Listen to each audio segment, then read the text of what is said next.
It's Bad Brad, and today I'm going to talk about parts casters. And this is a parts caster. Yes, it has a upside down Charvel logo.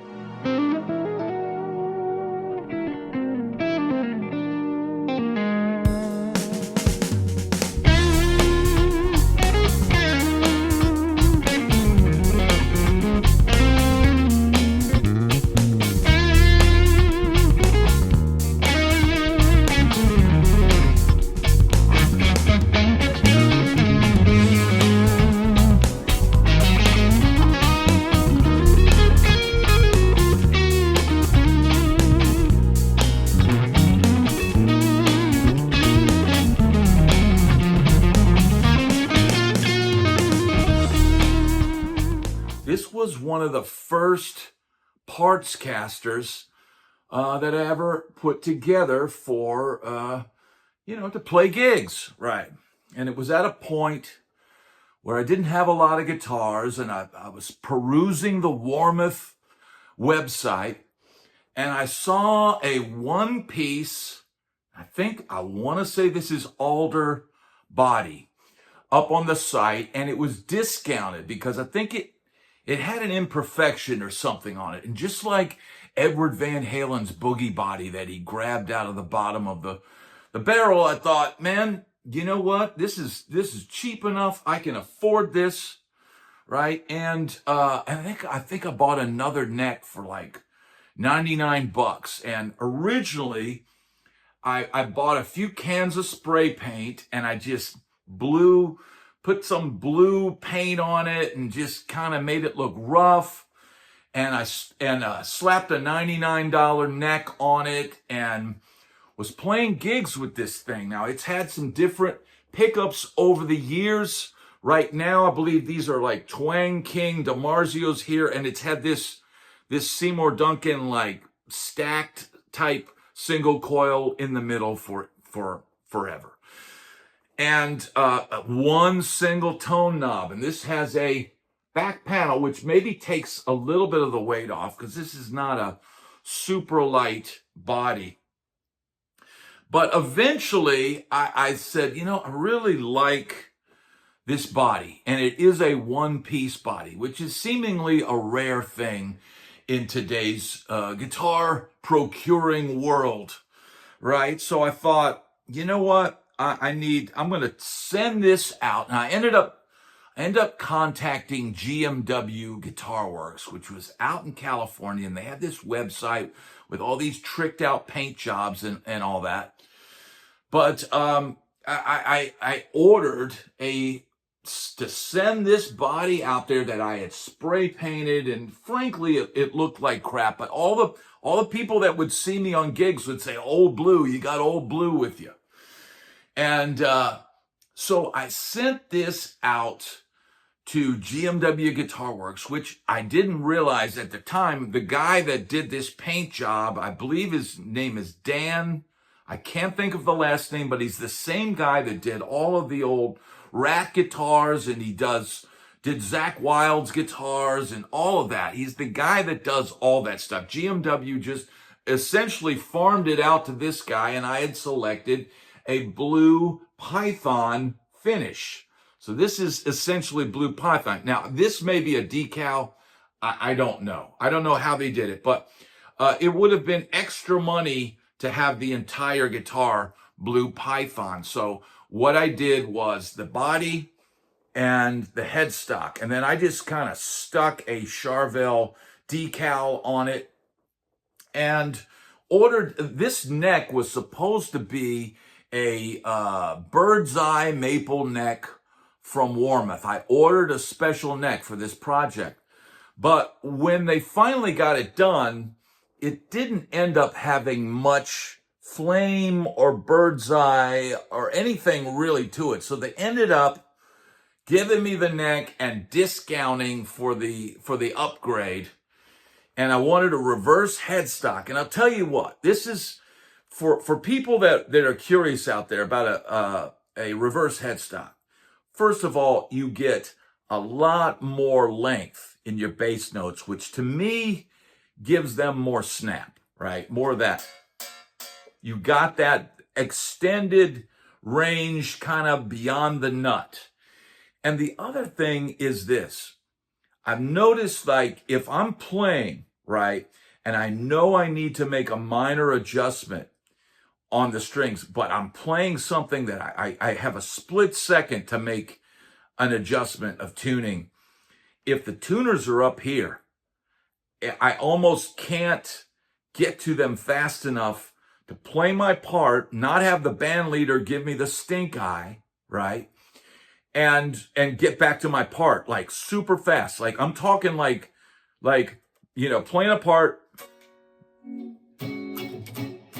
and quick, make an adjustment and play the next beat, right? But with the reverse headstock, your hands can go like that right into playing position, as opposed to going here and then trying to get back into playing position. So I believe there is an advantage. I think it looks cool because I was always a Jimi Hendrix fan, but I think there is an advantage to this. Now, it can be confusing when you restring the guitar, and you might make a mistake the first time you string it up by wrapping it the other way. And I think locking tuners are your friends, which I do not have on this guitar. This is what I ended up having on this, which I don't even know what these are, but they're decent and it works good. This has, I believe, 6150 frets on it. And what I ended up doing is, I believe at the time I sent the neck. Of course, I sent the neck because it needed to be, finished just like the body. And I sent the body. They had to sand off my terrible paint job, which costs money. So keep that in mind if you're going to attempt a bad paint job and then eventually want to get a professional job done. It's going to just cost you money for making that mistake. But I sent this whole thing out there with the pickups, everything. Now, I had a Jeff Beck Jr., I think, pickup in this pickup, which I didn't end up liking in the long run. But I had that in there for years for humbucking, to be able to, this is a rocking Tele. This is not a traditional Tele, and it's got some kind of, modern style bridge on it. And not having the tone control, it is a bright guitar. It does cut through a mix. But man, this is the case. Unless you're Joe Bonamassa and you can afford to take your vintage guitars out on the road, or you're some guy, a rock star with tons of money, is taking very expensive instruments out on the road, man, using Parts-Casters was my solution. You see that purple one right there? That's another Parts-Caster that I took on the road. And yeah, it still costs money to put together one of those. But, here's the thing. Bolt-on necks, easy to replace. Parts, easy to replace. If something breaks, if the guitar falls and you bust a tuner or whatever, with a Parts-Caster, you're not as concerned about it. If you're bringing super expensive guitars, now I had some really nice guitars that I would bring out on the road for a weekend, and as soon as I realized they're getting rained on, they're getting dust, they're getting filth on the neck, I had a guitar, literally somebody took the guitar out of my case and closed the case up and ran off with the guitar. You start realizing, man, I'm not taking a chance of taking something expensive out on the road and putting together a cool Parts-Caster. I mean, nobody else I ever saw on the road had something, cool like this, and it looks cool on stage, right? And here's the deal, man. If you're a side man, doesn't matter if you're not the star of the show, you're going to end up, when you go to the front of the stage to play the guitar solo in the guy's hit song, you're going to end up on the Jumbotron. If you go up there and you're on the Jumbotron and you got a super cool looking guitar, man, people are going to cheer for that. They're going to love to see this. Who's this crazy guy out there with weird blue snakeskin guitar. So man, putting together one of these, and I'm happy to show these kind of guitars that I used to have a ton more of these because I got on in fact, I'm gonna have to go through my old videos and re-release a video where I show the guy that a lot of times helped maintain these if he didn't put together each one. But this is a lot more practical solution, for somebody that's going out on the road, or you're playing gigs, out of town, or you're playing dive bars or any of that stuff, man. Leave your expensive instruments at home. Take your parts casters out there. Make them look cool, customize them, make them your own thing. Look, I've got a 5-way switch on this, and I've got a Strat pickup in the middle, and the traditional Tele, and then I had a humbucking pickup in here originally, but now I've gone back to an unpotted Twang King DiMarzio, sort of vintage sounding Tele pickup. And look, man, you can change the tone of this guitar at any time you want by just slapping in a new set of pickups. And you're also not worried about it depreciating or losing its value by changing the pickups on a parts caster. Now, the downside of parts casters, this guitar has a lot of value for me because it's cool. It's a one-of-a-kind thing. But if I was going to try to sell this, unless my YouTube channel, goes through the roof in numbers, I've lost my ass selling parts casters. I sold a bunch over the years. I built way too many, more than I needed. And, when it comes down to what you got to thin your herd out, right? You start looking at those parts casters.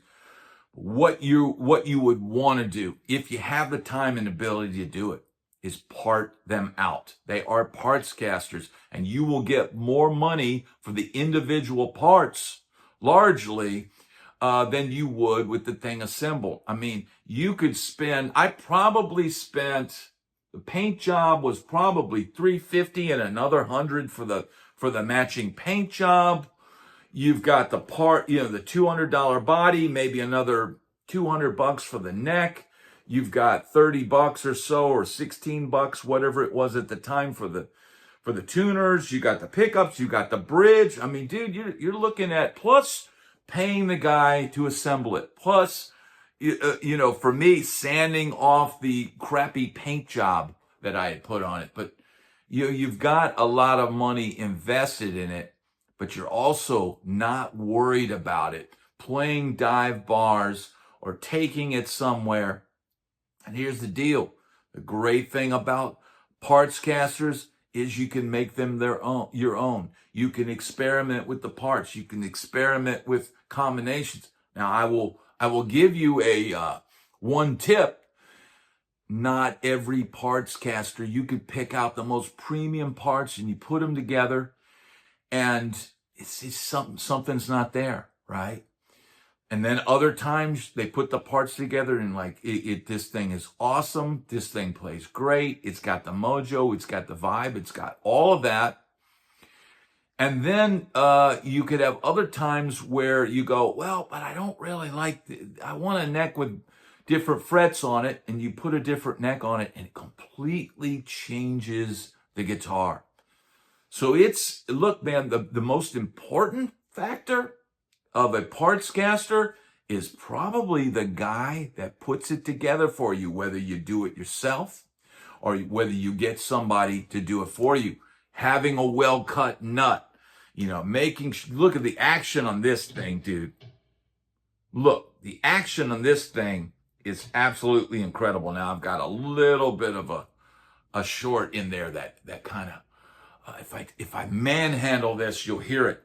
But man, putting together something like this, you're going to have something that nobody else has, getting a cool paint job on it, take it out on the road. You're not worried about it if it's beat up, and look, man, there's probably no sense in having a nitro finish on your road guitar. So a poly finish is going to protect the hell out of the instrument. I mean, this thing, I could polish it up, and other than the rust on the bridge and some things like that, man, it's still looking good. And I played this guitar as far back as my time playing with Trick Pony, which was a long time ago, probably 2002 or 3 or somewhere around there, or 4. So I've had this thing a long time, but I just had to dig it out on this channel, because I know people, they always say, man, show us your guitar collection, show us your guitar collection. Well, here it is, dude, the Blue Python, man. And this is a super cool guitar, a lot of fun to play, and it always gets looks from people when you take this out on stage. All right, so thanks everybody for watching this episode, and I'll see you on the next one.